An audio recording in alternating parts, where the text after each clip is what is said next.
மாண்புமிகு தமிழ்நாடு முதலமைச்சர் திரு ஜோசப் விஜய் அவர்கள் சட்டமன்றத்தில் பேசவே மாட்றாருங்க. கேள்விகளுக்கு பதில் சொல்லவே மாட்றாருங்க. அவரு முதலமைச்சராக இருக்கலாம், ஆனால் அவருக்கு கீழேயும் ஒரு சில இலாக்காக்கள் வருதுங்க. அவரும் முதல்ல ஒரு அமைச்சருங்க.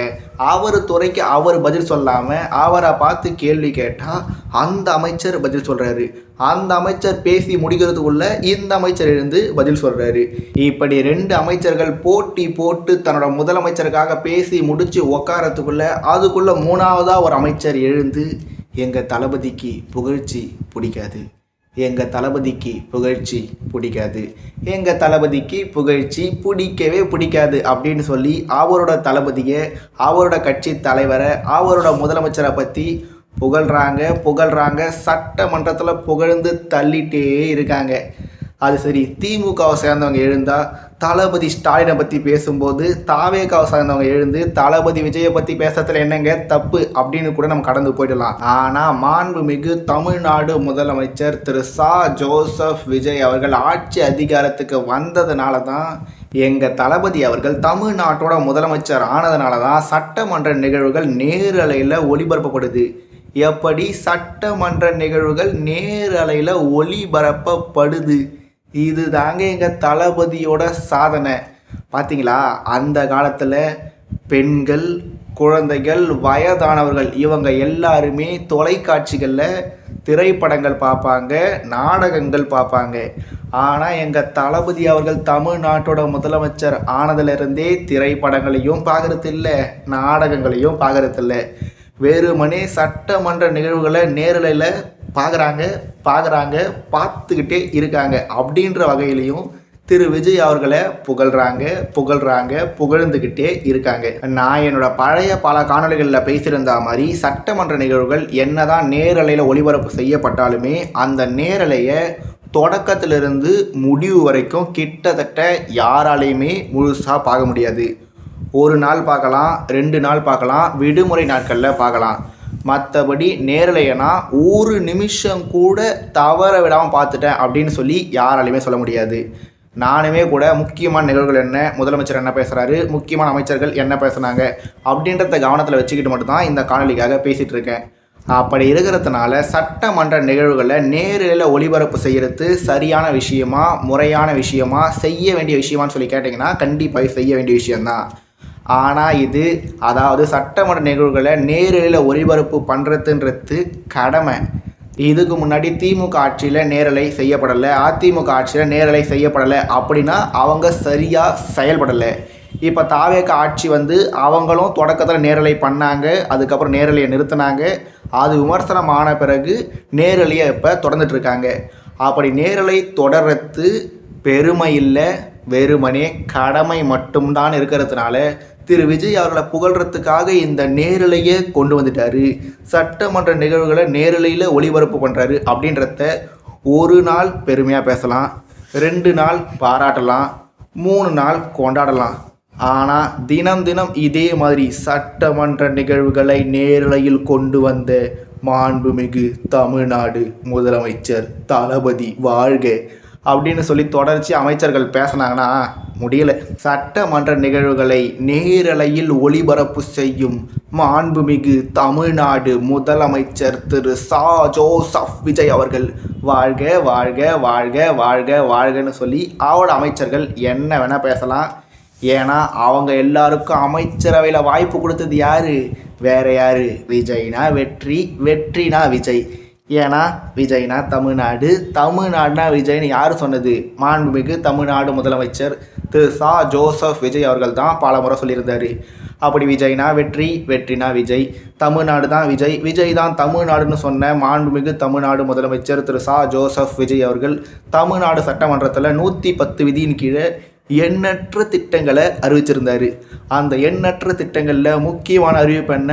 தமிழ்நாடு சட்டமன்றத்தில் இருக்க அனைத்து சட்டமன்ற உறுப்பினர்களுக்கும் நாங்கள் வாகனம் கொடுக்க போகிறோம், உதவியாளர் கொடுக்க போகிறோம், வாகனத்தோட எரிபொருள் நிரப்புறத்துக்கும் நாங்கள் காசு கொடுக்க போகிறோம் அப்படின்னு சொல்லி மாண்புமிகு தமிழ்நாடு முதலமைச்சர் திரு ஜோசப் விஜய் அவர்கள் சட்டமன்றத்தில் பேசியிருந்தார். விடுதலை சிறுத்தைகள் கட்சியோட சட்டமன்ற உறுப்பினர் இந்த மாதிரி ஒரு கோரிக்கையை முன்வைக்கிறாரு. அந்த கோரிக்கையை கேட்ட பெரிய மனசு கொண்ட தமிழ்நாடு முதலமைச்சர் திரு ச. ஜோசப் விஜய் அவர்கள் வசதி வாய்ப்பு இல்லாத சட்டமன்ற உறுப்பினர்களுக்கு நாங்கள் வாகனம் கொடுக்குறோம், அதுக்கான செலவை தமிழ்நாடு அரசை ஏற்றுக்கும் அப்படின்னு சொல்லி அறிவிச்சிருந்தா எந்தவித பிரச்சனையுமே வந்திருக்காது.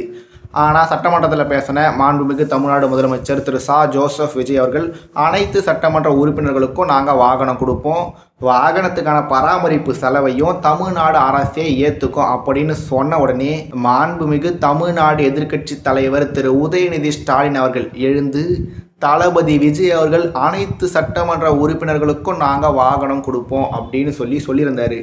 ஆனால் உதயநிதி ஸ்டாலின் அவர்களோட தளபதியான திரு முத்துவேல் கருணாநிதி ஸ்டாலின் அவர்கள் திமுக சட்டமன்ற உறுப்பினர்களுக்கு எந்தவித வாகனமும் தேவையில்லை, அதனால் மாண்புமிகு சபாநாயகர் அவர்களே எங்களோட கட்சியை சேர்ந்த சட்டமன்ற உறுப்பினர்களுக்கு தமிழக அரசு வாகனம் கொடுக்க தேவையில்லை அப்படின்னு சொன்ன உடனே நாம் ஆதவர்ஜன் அவர்கள் எழுந்து என்ன சொன்னார், உதயநிதி ஸ்டாலின் அவர்கள்கிட்ட பல வீடுகள் இருக்குது, அவர் எதுக்கு அரசு வீட்டில் தங்கியிருக்காரு, உங்கள் அப்பா கூடத்தான் தேர்தல் பிரமாண பத்திரத்தின் போது கையில் காரே இல்லைன்னு சொல்லியிருந்தார் அப்படின்னு சொல்லி இவர் ஒரு விஷயம் சொல்ல அவர் ஒரு விஷயம் சொல்லன்னு சொல்லி திமுகவும் தாவேகாவும் சட்டமன்றத்தில் சும்மா சிறப்பான தரமான சம்பவங்களை பண்ணியிருந்தாங்க. தமிழ்நாடு சட்டமன்ற உறுப்பினர்களுக்கு இந்த வாகனம் கொடுக்கறத மையமாக வச்சுக்கிட்டு எண்ணற்ற வாதங்கள் எண்ணற்ற பிரதிவாதங்கள் நடந்திருந்தது.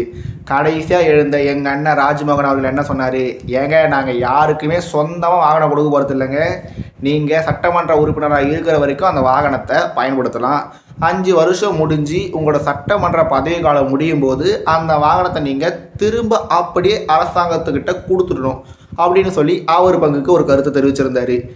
இப்படி இந்த வாகனம் கொடுக்கறத மையம் வச்சுக்கிட்டு ஒவ்வொரு அரசியல் கட்சிகளும் அந்த அரசியல் கட்சிகளோட தலைவர்கள்னு சொல்லி ஒவ்வொருத்தர் ஒவ்வொரு விதமான கருத்துக்களை தெரிவிச்சுட்டே வரும்போது என்னோட கருத்து என்னென்னா, விசிகாவோட சட்டமன்ற உறுப்பினர் ஒரு கோரிக்கையை முன்வச்சார். அந்த கோரிக்கையை மதித்து மாண்புமிகு தமிழ்நாடு முதலமைச்சர் திரு ச. ஜோசப் விஜய் அவர்கள் எளிய பின்னணி கொண்ட சட்டமன்ற உறுப்பினர்களுக்கு வாகனம் கொடுக்கறதுல எந்தவித தப்புமே இல்லை. தலைவா, என்ன தலைவா பேசுகிற நீ? தமிழ்நாடு சட்டமன்ற தேர்தலில் ஒரு நபர் நின்று ஜெயிச்சு சட்டமன்றத்துக்கு போயிருக்காருன்னா அவர் எப்படி எளிய பின்புலம் கொண்டவராக இருப்பார்? திமுக மற்றும் அதிமுக மாதிரியான இதுக்கு முன்னாடி ஆண்ட கட்சிகளில் நீங்கள் விருப்ப மனு வாங்குறதுக்கே ஆயிரக்கணக்கில் செலவு பண்ணணும். அந்த விருப்ப மனு வாங்கின பிறகு உங்களுக்கு சீட்டு கிடைக்கணும்னா என்ன பண்ணணும்? அதுக்கு நீங்கள் முதல்ல கட்சிக்கு நிதி கொடுக்கணும், அடுத்து தேர்தல் செலவுகளை ஏற்றுக்கணும். திமுகவை சேர்ந்தவங்க அதிமுகவை சேர்ந்தவங்கன்னு சொல்லி இவங்க எல்லாருமே சட்டமன்ற தேர்தலில் போட்டிடுறதுக்காகவே 10 கோடியிலிருந்து 50 கோடி வரைக்கும், ஏன் 50 கோடிக்கு மேலாம் கூட செலவு பண்ணியிருப்பாங்க. அப்படி இருக்கும்போது திமுகவை சேர்ந்தவங்களும் சரி அதிமுகவை சேர்ந்தவங்களும் சரி கண்டிப்பாகவே எளிய சட்டமன்ற உறுப்பினர்களாக இருக்க போகிறதில்ல. அதே மாதிரியே இப்போ தாவேக ஆட்சிக்கு வந்திருக்காங்க, நாங்கள் ஓட்டுக்கு பணம் கொடுக்கல, எங்களோட சட்டமன்ற உறுப்பினர்கள் பல பேர் எளிய பின்புலம் கொண்டவர்கள் அப்படின்னு சொல்லி என்ன தான் தாவேகாவை சேர்ந்தவங்க பேசிக்கிட்டு இருந்தாலுமே தாவேகாவில் சீட்டு வாங்குறதுக்கு முன்னாடியும் ஒவ்வொருத்தரும் ஒரு சீட்டுக்கும் கோடிக்கணக்கில் பணம் கொடுத்ததா அப்போ தகவல்கள் கண்டிப்பாக வந்திருந்தது. அது மட்டும் இல்லாமல் இப்போ தமிழ்நாடு சட்டமன்றத்தில் தமிழக வெற்றி கழகம் சார்பாக ஒரு 107 சட்டமன்ற உறுப்பினர்கள் இருக்காங்க. அந்த 107 சட்டமன்ற உறுப்பினர்களோட தேர்தல் பிரமாண பத்திரத்தை மையமாக வச்சுக்கிட்டு பார்த்தாலே அதில் பல பேர் கோட்டீஸ்வரலாக இருக்கிறதுக்கு தான் வாய்ப்பு இருக்குது. அது என்ன வாய்ப்பு இருக்குது? கண்டிப்பாகவே அதில் பல பேர், அது 80% 90% பேர்கிட்ட கோட்டீஸ்வரர்கள் அப்படின்ற தகவல்கள் தான் பெரும்பாலும் வந்துட்டுருக்கு. அப்படி இருக்கும்போது தாவேகாவிலையும் எளிய பின்புலம் கொண்ட சட்டமன்ற உறுப்பினர்கள் அப்படின்னு சொல்லி எடுத்துக்கிட்டால் ரொம்ப ரொம்ப குறைவானவர்கள் தான். அப்படி இருக்கிறதுனால ஆளுங்கட்சியான தாவேகாவில் எளிய பின்புலம் கொண்ட சட்டமன்ற உறுப்பினர்கள் எண்ணிக்கை ரொம்ப ரொம்ப குறைவு. அதே மாதிரி திமுக மற்றும் அதிமுகவில் எளிய பின்புலம் கொண்ட சட்டமன்ற உறுப்பினர்கள் எண்ணிக்கை ரொம்ப ரொம்ப கம்மி மட்டும் இல்லை, கிட்டத்தட்ட இருக்கிறதுக்கு வாய்ப்பே இல்லை. தாவேகா திமுக அதிமுகன்னு சொல்லி இந்த 3 கட்சிகளோட சட்டமன்ற உறுப்பினர்களை கழிச்சிட்டோம்னா மற்றபடி தமிழ்நாடு சட்டமன்றத்தில் இருக்க எல்லா கட்சிகளுமே ஒற்றை இலக்கத்தில் தான் சட்டமன்ற உறுப்பினர்களை வச்சுருக்காங்க. இதில் முன்னாடியே சொன்ன மாதிரி கம்யூனிஸ்ட் வேணான்னு சொல்லிட்டாங்க, பாமக வேணான்னு சொல்லிட்டாங்கன்னு சொல்லி பல கட்சிகள் வேணான்னு சொல்லிட்டதுனால இப்போ என்னன்னா விடுதலை சிறுத்தைகள் கட்சியோட சார்பில் ஒரு சட்டமன்ற உறுப்பினர் அவர்கள் கோரிக்கை வச்சுருந்தார். அந்த உறுப்பினருக்கு கண்டிப்பாக வாகனம் கொடுக்கணும். அப்படி கொடுக்குற அந்த வாகனன்றது தரமாக இருக்கணும். தமிழ்நாடு சட்டமன்றத்தில் ஒரு தனியார் நிறுவனத்துக்கிட்ட இருந்து பல வகையான வாகனங்களை கொண்டு வந்து சோதனை ஓட்டத்தில் ஈடுபட்டிருக்காங்க. அந்த சோதனை ஓட்டத்தோட முடிவில் ஒரு சிறந்த வாகனத்தை தேர்ந்தெடுக்க போகிறாங்க. அந்த தேர்வுன்றது முதலமைச்சரோட தேர்வாக கூட இருக்கலாம் அப்படின்னு சொல்லி எண்ணற்ற தகவல்கள் வரும்போது மொத்தம் 234 சட்டமன்ற உறுப்பினர்கள், அதில் 7 தொகுதி காலியாக இருக்குது. மீதம் இருக்க 227 சட்டமன்ற உறுப்பினர்களோட வங்கி கணக்கில் எவ்வளோ தொகை வச்சுருக்காங்க, அவங்களோட உண்மையான சொத்து மதிப்பு என்ன, அவங்க தேர்தல் பிரமாண பத்திரத்தில் எவ்வளோ சொத்தை கணக்கில் காட்டியிருக்காங்கன்னு சொல்லி இந்த மாதிரி எல்லா விஷயங்களையும் ஆய்வு செய்த பிறகு மாண்புமிகு தமிழ்நாடு முதலமைச்சர் திரு ச. ஜோசப் விஜய் அவர்கள் உண்மையிலேயே தேவை இருக்க, உண்மையிலேயே எளிய பின்புலம் கொண்ட சட்டமன்ற உறுப்பினர்களுக்கு தரமான வாகனம் கொடுத்தாருன்னா அதை யாருமே விமர்சிக்க போகிறதில்லை. அதனால் நம்மளோட பசி அடங்கின பிறகு சாப்பிட்ற இட்லி நம்மளோடது இல்லை அப்படின்னு சொன்ன மாண்புமிகு தமிழ்நாடு முதலமைச்சர் திரு ச. ஜோசப் விஜய் அவர்கள் இந்த வாகனம் வழங்குற விவகாரத்தில் என்ன மாதிரியான ஒரு முடிவு எடுக்க போகிறாரு, இல்லை விண்ணப்பிக்கிற சட்டமன்ற உறுப்பினர்களுக்கு மட்டும் வாகனம் வழங்க போகிறாரா, இல்லை ஒரு வாட்டி முடிவு பண்ணிட்டா என் பேச்சை நானே கேட்க மாட்டேன் அப்படின்ற வகையில் மாண்புமிகு தமிழ்நாடு முதலமைச்சர் திரு ச. ஜோசப் விஜய் அவர்கள் 234 வாகனங்களை வாங்க போகிறாரா அப்படின்றத நாம் பொறுத்திருந்து தெரிஞ்சுக்கலாம்.